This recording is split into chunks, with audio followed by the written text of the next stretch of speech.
Hello guys, आप सभी को नमस्कार है आपके अपनी यूट्यूब चैनल कुमार एजुकेशन पे। तो मेरे प्यारे छात्रों, आज हम लोग क्लास 10th के हिस्ट्री का जो बुक है उसके प्रथम चैप्टर यानी यूरोप में राष्ट्रवाद जो बहुत ही इम्पोर्टेंट है। तो इस चैप्टर से जितने भी वस्तुनिष्ठ प्रश्न हैं मैं इस वीडियो में डाल दिया हूँ, जो आपके एग्ज़ाम के पर्पज़ से बहुत ही इम्पोर्टेंट है। तो बिना समय को गंवाते हुए हम अपने वीडियो को स्टार्ट करते हैं। तो गाइज, अगर आप मेरे चैनल पर पहली बार आए हैं तो मेरे चैनल को लाइक, सब्सक्राइब और शेयर करना ना भूलें। तो हमारा पहला प्रश्न है कि वियना कांग्रेस कब हुआ था। तो गाइज, ये मैं आपको बताना चाहता हूँ, क्वेश्चन बहुत ही इम्पोर्टेंट है क्योंकि यह कई बार एग्ज़ाम में पूछा गया है। तो इसका ऑप्शन है पहला ए 1815, बी है 1818, सी है 1820 ईस्वी और डी है 1848। तो गाइज, इसका सही आंसर जो होगा ए यानी 1815। ठीक है, नेक्स्ट हम लोग प्रश्न की ओर बढ़ते हैं। सेकेंड नंबर कि फ्रैंकफर्ट की संधि पर हस्ताक्षर कब हुई थी। तो ऑप्शन दिया हुआ है हमारा ए 1863, बी है 1864 में, सी है 1871 में, डी है 1872 में। तो इसका जो सही आंसर होगा हमारा सी। क्या होगा? सी। ठीक है, 1871 में। चलिए, नेक्स्ट प्रश्न है कि काउंट काबूर को विक्टर इमैनुअल ने किस पद पर नियुक्त किया था। तो ऑप्शन ए है गृह मंत्री, बी है सेनापति, सी है फ्रांस के राजदूत, डी है प्रधानमंत्री। तो गाइस, जो इसका सही आंसर होगा डी यानी प्रधानमंत्री। जब इस चैप्टर को पूरी तरीके से पढ़िएगा तो आपको कहानी स्वयं समझ में आने लगेगा। तो हम लोग नेक्स्ट प्रश्न यानी फोर्थ नंबर प्रश्न की ओर बढ़ते हैं। तो फोर्थ नंबर प्रश्न हमारा पूछा गया है कि रक्त एवं लौह की नीति का अवलंबन किसने किया था। तो यह भी क्वेश्चन बहुत ही इम्पोर्टेंट है। तो ऑप्शन ए है हिटलर, बी है विलियम प्रथम, सी है बिस्मार्क, डी है मेजनिम। तो जो इसका सही आंसर होगा सी यानी कौन? बिस्मार्क ने। ठीक है, चलिए नेक्स्ट है फिफ्थ नंबर की यंग यूरोप संस्था का स्थापना किसने किया था। तो ए हमारा ऑप्शन है काबूल, बी है बिस्मार्क, सी है मेजनी और डी है गैरीवाल्डी। तो यह जो है यंग यूरोप नामक संस्था 1834 ईस्वी में मेजनी के द्वारा स्थापित किया गया था। चलिए, सिक्स नंबर प्रश्न पूछा गया है कि यूरोप का मरीज किसे कहा जाता है। तो यूरोप का जो मरीज है, ए ऑप्शन है प्रशा, बी है ऑस्ट्रिया को, सी है तुर्की को, डी है ब्रिटेन को। तो गाइज, इसका जो सही आंसर होगा हमारा क्या होगा?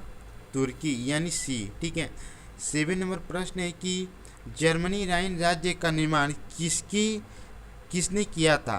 तो यह भी बहुत इंपॉर्टेंट है। ए ऑप्शन है लुई 18वां, बी है नेपोलियन बोनापार्ट, सी है नेपोलियन थर्ड और डी है बिस्मार्क। तो गाइस, इसका जो सही आंसर होगा नेपोलियन बोनापार्ट यानी बी ऑप्शन बिल्कुल करेक्ट है। 8 नंबर प्रश्न है कि सन 1870 ईस्वी फ्रांस और प्रशा के बीच युद्ध कहाँ पर हुआ था। तो ए ऑप्शन है सेडोन, बी है सोडवा, सी है साइडान और डी है फ्रैंकफर्ट। तो जो इसका सही आंसर होगा सेडोन, इसलिए इसे सेडोन की युद्ध के नाम से भी हम लोग जानते हैं। 9 नंबर प्रश्न है कि गैरिबाल्डी पेशे से क्या था। तो गैरिबाल्डी जो पेशे से एक नाविक था। तो ए ऑप्शन है ही नाविक। तो जो इसका सही आंसर हमारा होगा ए यानी नाविक था। चलिए, 10th नंबर प्रश्न को देखते हैं कि यूरोप में राष्ट्रवाद की पहली स्पष्ट अभिव्यक्ति कब हुई थी। तो ऑप्शन ए है 1789 फ्रांसीसी क्रांति के साथ, 1830 ईस्वी के फ्रांसीसी क्रांति के साथ, सी है 1848 की फ्रांसीसी क्रांति और डी है इनमें से कोई नहीं। तो जो इसका सही आंसर होगा ए यानी 1789 की फ्रांसीसी क्रांति के साथ। चलिए 11 प्रश्न है कि लाल कुर्ती का गठन किसने किया था? तो ऑप्शन ए है मेजनी, बी है काबुल, सी है गैरीवाल्डी, डी है बिस्मार्क। तो गाइस जो इसका सही आंसर होगा सी यानी गैरीवाल्डी। चलिए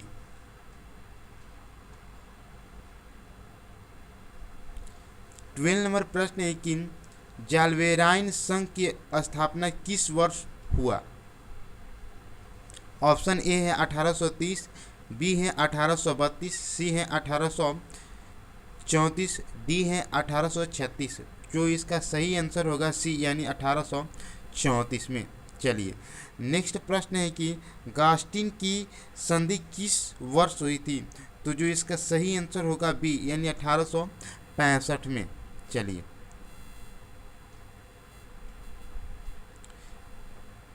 14 नंबर प्रश्न है कि जाल्वेरिन एक संस्था थी। तो जाल्वेरिन कैसी एक संस्था थी? ए ऑप्शन है व्यापारियों की, बी है क्रांतिकारियों की, सी है बुद्धिजीवियों की और डी है सामंतों की। तो जो इसका सही आंसर होगा हमारा ए यानी व्यापारियों की। चलिए नेक्स्ट प्रश्न है हमारा 1829 की एडियापोल की संधि किस देश में हुआ था? तो जो इसका सही आंसर होगा तुर्की। ठीक है, ऑप्शन में तुर्की बी जो बिल्कुल करेक्ट है। चलिए नेक्स्ट प्रश्न है कि 16 नंबर इटली और जर्मनी वर्तमान में किस महादेश में पड़ता है? तो गाइस ये जो इम्पोर्टेंट है क्वेश्चन है, तो ये आप सभी लोगों को पता होगा कि यूरोप महादेश में ये दोनों देश सिचुएटेड हैं। चलिए 17 नंबर प्रश्न की ओर बढ़ते हैं कि यूरोपवासियों के लिए किस देश का साहित्य एवं ज्ञान प्रेरणा स्रोत रहा? तो ऑप्शन जो है ए तुर्की, बी है इंग्लैंड, सी है जर्मनी और डी है यूनान। तो जो इसका सही आंसर होगा डी यानी यूनान जो है यूरोपवासियों के लिए बहुत ही प्रेरणा स्रोत का विषय बना था। 18 नंबर प्रश्न है कि किस युद्ध के बाद जर्मनी का एकीकरण पूरा हुआ? तो ए ऑप्शन है प्रसा डेनमार्क, बी है सीडान का युद्ध, सी है सेडोवा का युद्ध और डी है क्रीमिया का युद्ध। तो गाइस इसका जो सही आंसर जो होगा हमारा बी यानी सीडीवा का युद्ध। चलिए 19 नंबर प्रश्न की ओर हम लोग बढ़ते हैं कि फ्रांस में किस शासक वंश का पुनर्स्थापन वियना कांग्रेस द्वारा की गई? तो ऑप्शन ए है आर्लिया वंश, बी है बुर्बो वंश, सी है हेम्सवर्ग, डी है जारशाही। तो गाइस इसका जो सही आंसर होगा हमारा बुर्बो वंश। चलिए 20 नंबर प्रश्न पूछा गया है कि इटली एवं जर्मनी के एकीकरण के विरुद्ध निम्न में से कौन सा देश था?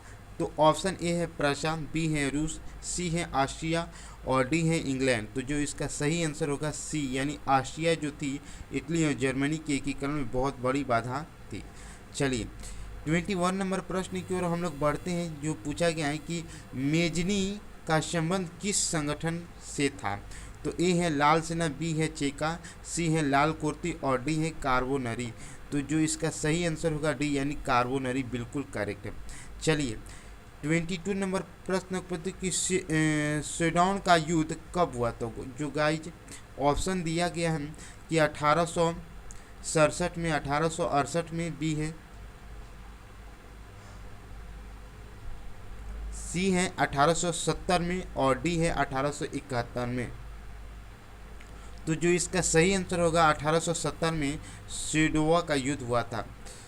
23 नंबर प्रश्न हम लोग देखते हैं कि यंग इटली की स्थापना किसने की थी? तो गाइस इसका जो ऑप्शन ए है गैरीवाल्डी, बी है मेजनी, सी है बिस्मार्क और डी है काबुल। तो गाइस जो इसका सही आंसर होगा मेजनी। चलिए 24 नंबर प्रश्न की ओर बढ़ते हैं कि मेटरनी का पतन किस वर्ष हुआ था? तो ए ऑप्शन है मार्च 1848, बी अप्रैल 1848 में, सी है मई 1848 में और डी है जून 1848 में। तो जो इसका सही आंसर होगा सी यानी क्या हुआ था सी 1848 बिल्कुल करेक्ट है। 25 नंबर प्रश्न है कि नेपोलियन संहिता किस वर्ष लागू की गई थी? तो ऑप्शन ए है 1800 नहीं 1789, बी है 1791, डी है 1801 और डी है 1804। तो गाइस जो इसका सही आंसर होगा डी, यानी 1804 में नेपोलियन संहिता वर्ष लागू की गई थी।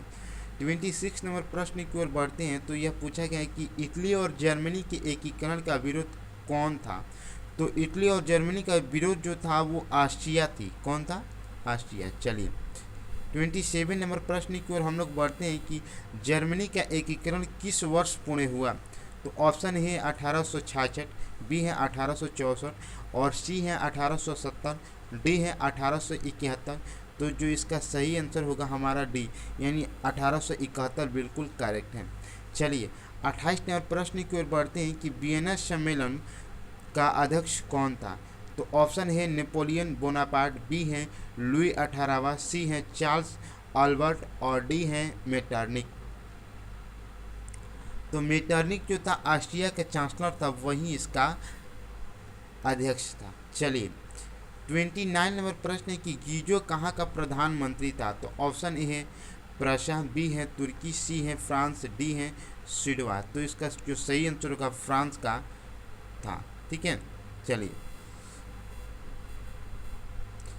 30 नंबर प्रश्न की ओर हम लोग बढ़ते हैं कि सेडोवा का युद्ध किसके बीच हुआ था। तो ऑप्शन है ऑस्ट्रिया सेडोवा, बी है ऑस्ट्रिया प्रशा, सी है सेडोवा प्रशा, डी है तुर्की मिस्र। तो गाइस जो इसका सही आंसर जो होगा हमारा बी, यानी ऑस्ट्रिया और प्रशा के बीच है। 31 नंबर प्रश्न है कि मेटरनिक व्यवस्था का उद्देश्य क्या था। तो ए ऑप्शन है हमारा गणतंत्र का स्थापना करना, बी है प्रजातंत्र का स्थापना करना, सी है पुरातन व्यवस्था की पुनर्स्थापना करना, डी है नेपोलियन की पुनर्स्थापना करना। तो गाइस जो इसका सही आंसर होगा सी बिल्कुल करेक्ट है।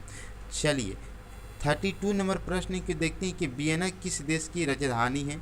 तो ऑप्शन ए है फ्रांस, बी है इंग्लैंड, सी है ऑस्ट्रिया, डी है रूस। तो गाइस जो इसका सही आंसर होगा हमारा सी बिल्कुल करेक्ट है, यानी ऑस्ट्रिया की राजधानी वियना है। चलिए 33 नंबर प्रश्न की ओर हम लोग बढ़ते हैं। तो दिया गया है कि क्रीमिया का युद्ध किस वर्ष हुआ था। तो ऑप्शन है 1854, बी है 1855 और डी है 1856, सॉरी सी है 1856, डी है 1860। तो गाइस जो इसका सही आंसर होगा ये 1854। चलिए 34 नंबर प्रश्न की ओर बढ़ते हैं कि राष्ट्रवाद की अवधारणा का जन्म किस घटना से माना जाता है। तो ए ऑप्शन है पुनर्जागरण, बी है धर्म सुधार आंदोलन, डी है गौरवपूर्ण क्रांति, डी है फ्रांस की क्रांति। जो गाइस इसका सही आंसर होगा डी, यानी फ्रांस की क्रांति जो थी हमारे राष्ट्रवाद की अवधारणा या प्रथम नींव मानी जाती हैं। 35 नंबर प्रश्न है कि ओटो को निम्न में से कहाँ का राजा घोषित किया गया। तो ऑप्शन ए है रूस, बी है यूनान, सी है फ्रांस, डी है जर्मनी। तो जो इसका सही आंसर होगा बी, यानी यूनान में ओटो को प्रधानमंत्री का पद पर नियुक्त किया गया। 36 नंबर प्रश्न है कि काउंट काबूल की मृत्यु किस वर्ष हुई थी। तो ऑप्शन है 1800, बी है 1862, सी है 1864 और डी है 1866। तो गाइस इसका जो सही आंसर होगा यानी 1862 में। चलिए नेक्स्ट प्रश्न है कि यूरोपीय सभ्यता का पलना किसे कहा जाता है। तो ए ऑप्शन है इटली, बी है फ्रांस, सी है इंग्लैंड, डी है यूनान। तो डी जो है बिल्कुल करेक्ट है, यानी यूनान को यूरोपीय पलना के नाम से जाना जाता है। चलिए नेक्स्ट प्रश्न की ओर 38 नंबर प्रश्न है हमारा, केडियापोल की संधि किस वर्ष हुई थी। तो ऑप्शन है 1829, बी है 1830, सी है 1831 और डी है 1832। तो गाइस जो इसका सही आंसर होगा 1829 बिल्कुल हमारा करेक्ट है। चलिए 39 नंबर प्रश्न कि सेडोन की युद्ध, ये गलत है, सीडुआ नहीं है, सेडोन के नाम से, ठीक है। क्या है सेडोन, ठीक है, याद रखना। ये क्या है? सेडोन है। तो सेडोन का युद्ध किसके बीच हुआ था? तो ए है ऑस्ट्रिया प्रसा, बी है प्रसा डेनमार्क, सी है इटली रोम, डी है फ्रांस प्रसा। तो जाए इसका जो सही आंसर होगा हमारा डी बिल्कुल करेक्ट है। चलिए 40 नंबर प्रश्न है कि किस वर्ष यूनान को एक स्वतंत्र राष्ट्र घोषित किया गया? तो ऑप्शन है 1830, बी है 1832, सी है 1834, डी है 1836। तो ऑप्शन बी हमारा जो बिल्कुल करेक्ट है, 1832 में यूनान को एक स्वतंत्र राष्ट्र के रूप में जाना जाने लगा। 41 नंबर प्रश्न है कि किस वर्ष द्वारा जर्मनी का एकीकरण पूरा हुआ? तो ऑप्शन ए है डेनमार्क, बी है गेस्टिंग की संधि, सी है प्राग की संधि और डी है फ्रैंकफर्ट की संधि। तो गाइस जो इसका सही आंसर होगा डी यानी फ्रैंकफर्ट की संधि, ठीक है। चलिए 42 नंबर प्रश्न है कि हंगरी की राजधानी कहाँ है? ये एग्जाम की दृष्टिकोण से बहुत ही इंपॉर्टेंट है। तो ऑप्शन है तुर्की, बी है बुडापेस्ट, सी है प्रशा और डी है सेडोन। तो जो इसका सही आंसर होगा बुडापेस्ट। चलिए तो यानी यूरोप में राष्ट्रवाद से संबंधित जितने भी ऑब्जेक्टिव प्रश्न हैं मैं इस वीडियो में डाल दिया हूँ। आशा करता हूँ कि इससे एक भी प्रश्न आपके एग्जाम में आगे नहीं पूछा गया था, तो इसलिए आप इन सभी ऑब्जेक्टिव प्रश्नों का आपके पास भरपूर समय है, प्रिपरेशन करते रहिए। सब्जेक्टिव के साथ साथ ऑब्जेक्टिव अभी अपनी कमान समान रखें। तो मिलते हैं नेक्स्ट वीडियो में, तब तक के लिए बाय बाय, टेक केयर।